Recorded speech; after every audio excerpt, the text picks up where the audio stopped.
Okay, మీరందరు ఆర్టిస్ట్లే, నిజంగా promise చెప్తున్నాను. ఒక ఆర్టిస్ట్ అవ్వాలంటే పెద్ద యూనివర్సిటీ నుంచి కోర్స్ చేయడమో ఏళ్ళకేళ్ళు ఒక ఆర్ట్ ప్రాక్టీస్ చేయడం కాదు. అసలు ఆర్ట్ అంటే ఏంటి?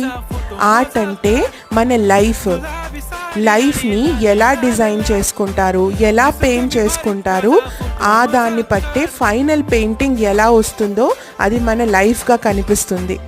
ప్రతి మనిషికి దేవుడు సేమ్ క్యాన్వాస్ ఇస్తాడు, సేమ్ వేలో పెయింట్ చేయమని చెప్పి బ్రషెస్ ఇస్తాడు, కొన్ని స్ట్రెంత్స్ ఇస్తాడు పెయింట్స్ రూపంలో. ఆ పెయింట్స్ని వాడి తన డిటర్మినేషన్ అనే బ్రష్తోని ఆ ఆర్టిస్ట్ తన లైఫ్ అనే క్యాన్వాస్ మీద ఎలాంటి పెయింటింగ్ వేస్తాడో దాన్ని బట్టే ఆ పెయింటింగ్ ఒక రూపం తీసుకుంటుంది. మీరు మీ లైఫ్ క్యాన్వాస్లో ఎలాంటి పెయింటింగ్స్ వేయబోతున్నారనేది జస్ట్ అది మీ మీద డిపెండెంట్ ఉంటుంది. Rock it up guys, you can do it.